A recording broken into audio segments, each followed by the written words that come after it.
Entry Point Virtual Church. We're delighted that you have joined us today.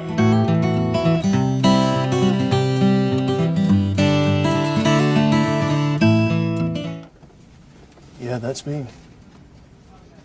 Okay.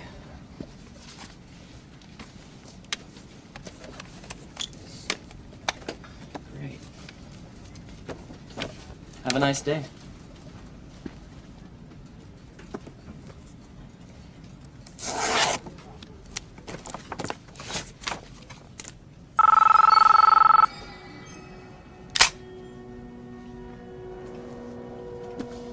Hello? Woohoo! Hi, family! You, Mr. Goldberg! Can you hear me now? Good. Would you like to come in for a nightcap? If you're referring to the beverage, you know I don't drink. I have Yoo-hoo. It's hard to say no to Yoo-hoo. The name literally beckons. Excuse me, just give us the phone. Thank you. Thank you. I'm sorry, but thank you. You want to call somebody? Yoo-hoo, Mr. Goldberg! God of all gifts, giver of grace, creator of the universe, thank you for the blessing of life, for free will we are given, the opportunities that each one of us has to share our gifts and abilities. Our lives are purposeful. Each one of us is fulfilling a necessary role. The longings that tug at us push us to realize our full potential. Courage and strength, ability and resourcefulness are never lacking when we follow your guidance within and trust in its direction. All the necessary wisdom for succeeding at any task, completing any goal, charting any desire is as close as our attention to you, God. We will pay heed to our desires today. We will continue to pray for wisdom to fulfill them. All doors will open. Our steps will be guided. When we all come together, lifting each other up, encouraging one another to live our best lives, we play a role in making the world a better place. Thanks, God. We are listening. Rest in peace, Ruth Bader Ginsburg, and thank you for showing us all what a true calling looks like. Your courage to fight for things that you care about has definitely changed the world for the better. You inspire us. Amen. Good morning. Good morning. It's good to see you all today. What a gorgeous day. Thanks for weathering the chilliness to be here. It's just good to see you all. A number of years ago now, the St. Louis clergy team went on a retreat to northern Michigan. This was something we used to do every year.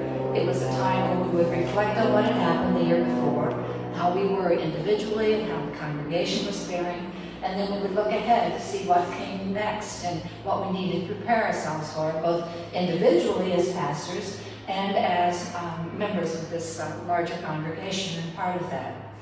Well, after a particularly intense and difficult day, we decided we needed a break and we needed a change of scenery. So we went up north to the little town of Northport on Grand Traverse Bay. And we were just at the beginning of where the docking area was for the various boats that came in, when I heard a call I'd heard before. I heard someone going, "Yoo-hoo! Oh, yoo-hoo!" And I knew immediately who it was. It was a longtime friend who had just sailed in there with her husband to spend the night. And she saw us and she called out to us. And fortunately, we heard and responded, so we were able to spend some time together.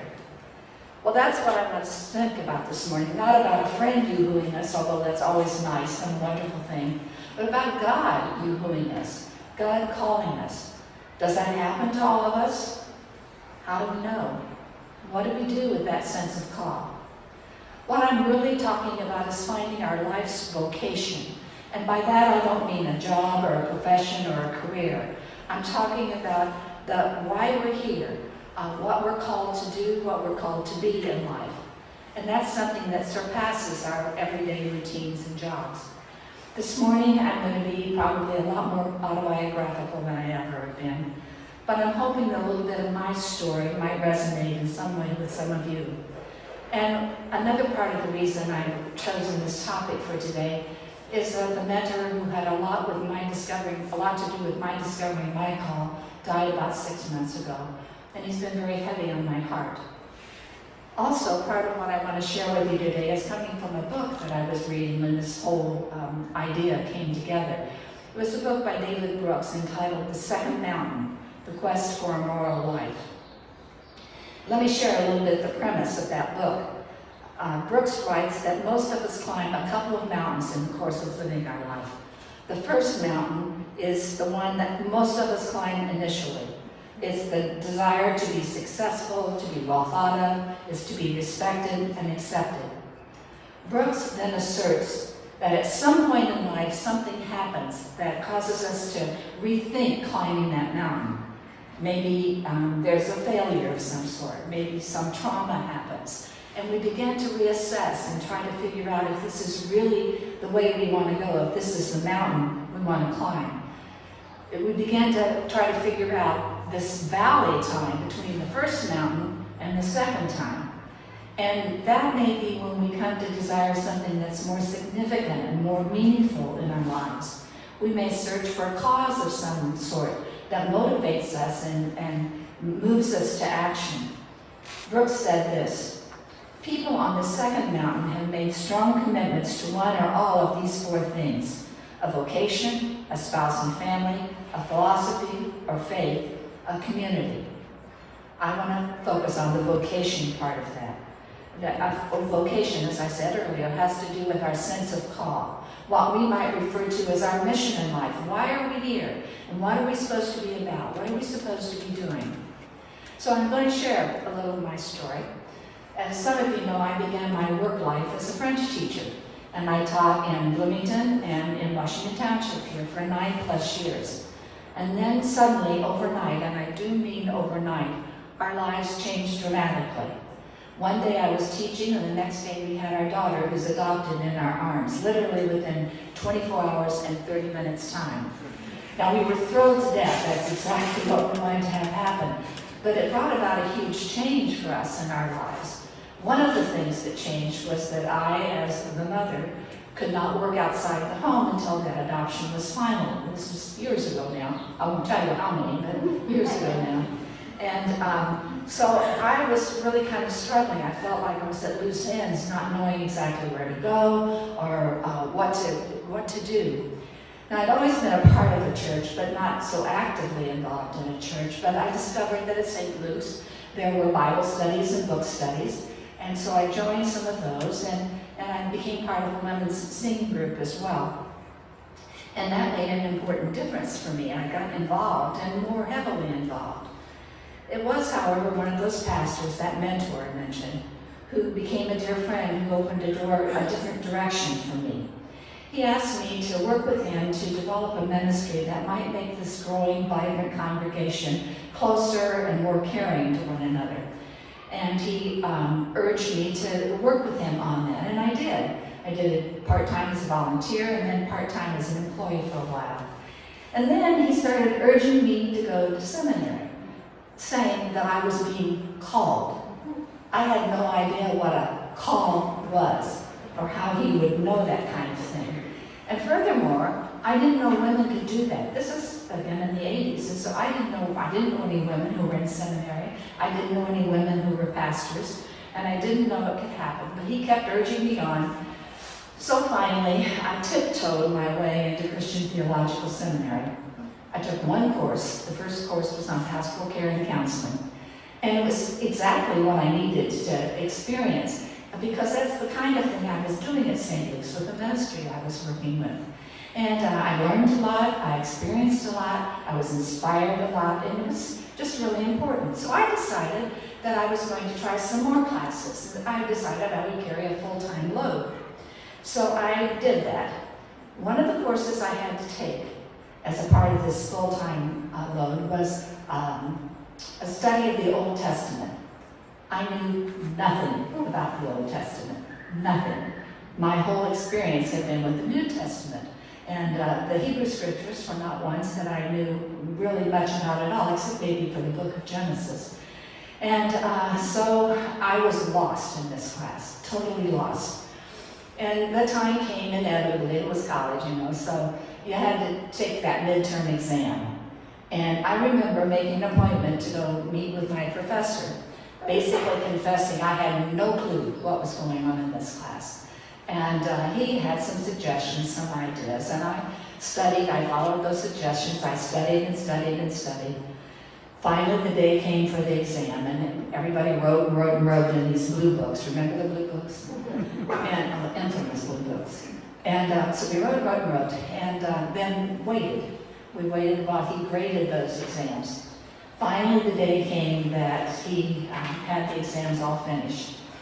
And he had this habit of taking the blue books and lining them up alphabetically on the floor outside the door of the classroom.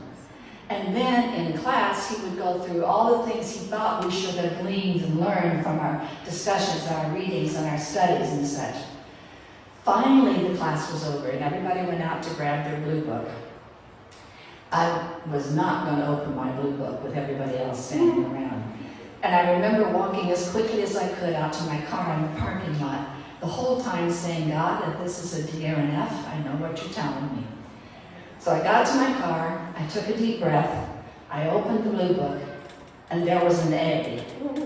And I wound up saying something along the lines of, now what am I supposed to do with that? Well, I'll tell you what I did with that. The next day I went into the dean's office and changed my area of focus. I went from the Master's in Pastoral Care and Counseling into the Master of Divinity program, which allowed me then to move toward ordination in the United Methodist Church. Now, I've always had sort of a struggle with the church, the institutional church. I did then, I do now. But still, I know I've never regretted that. It was the right thing for me to do. That seminary experience was really valuable for me, in that it was the time when I began to recognize my call. And the only way I know to describe it is that it just fit. It just felt like the right thing to be doing. The same thing is true of this dream I had some 25 years ago about a very different way to be church, a way that was not at all uniform. It was a pretty far-fetched, crazy idea, but yet some people, like some of you, responded to that. And I've always been grateful for that time with the garden. It was a far-fetched idea, but it was a new part of my call. I think most of us have times in our lives when God is calling to us. It's just a matter of our paying attention. It comes in weird ways sometimes. Maybe somebody affirms something we've done or something we've said. Maybe somebody drops a hint or gives a clue that we might want to be thinking a little differently. I believe we all have a calling, one sort or another. It's different for each of us, and it obviously depends on us, our personalities, our interests and abilities, and our willingness to listen and then to give it a try. The teacher, Parker Palmer, put it this way: vocation does not come from willfulness. It comes from listening. I must listen to my life and try to understand what it is truly about, quite apart from what I would like it to be about. That's what I think the Bible passage this morning is talking about. This is from John's Gospel, which is not my favorite gospel at all, but this happens to be one of my favorite verses. It's John chapter 10, verse 10, and it has Jesus saying this: I have come in order that you might have life, life in all its fullness. I believe what he was saying is that he's calling us to live life that is more meaningful, more fulfilling, more fulfilled. And going back to Brooks' book, it's often when we're in that valley between the first mountain and the second mountain that we begin to come in touch with why we're really here and what we're to be about. Well, how do we find our true calling? Brooks suggests that we might consider the answers to questions like these. What is my best life? What do I believe in? Where do I belong? What am I passionate about? I have a hunch that our call may just be embedded in our answers to those questions. One thing is for sure, each of our calls is unique for us. It may be caring for children. It may be caring for the elderly. It may be a passion to live in a world that is kinder and gentler, a world that causes us to treat one another with more love and respect. I can't name what it is for you any more than you can name what it is for me. But each of us has to pay attention, to listen and respond. You know, we're at a strange time in our history right now, but I do believe it's a time that's revealing the challenges our world is offering, challenges that may need just what we have to offer. I've seen, and I suspect you have too, those whose calls are beginning to be evident, and they are making a difference in a world that so badly needs more life and love in it. We each have to discover our call for ourselves, but I'm convinced that each one of us is called to do our part to make this world a better place, and that begins right here and right now. Lauren Bacall once said, "Here is a test to find out whether your mission in life is complete. If you're alive, it isn't." That means you and I have time to live the life we're called to live. Life in all its fullness. Yoo-hoo! Oh, yoo-hoo! God is calling. Will we respond? Have a good Sunday. Should we? Sure. Go Colts! Thank you for watching our service today. We hope that you have a wonderful week ahead and that you will join us next Sunday at Connor Prairie. At that service, I will be helping us to unite and to find common ground. Bring a friend and join us. See you there.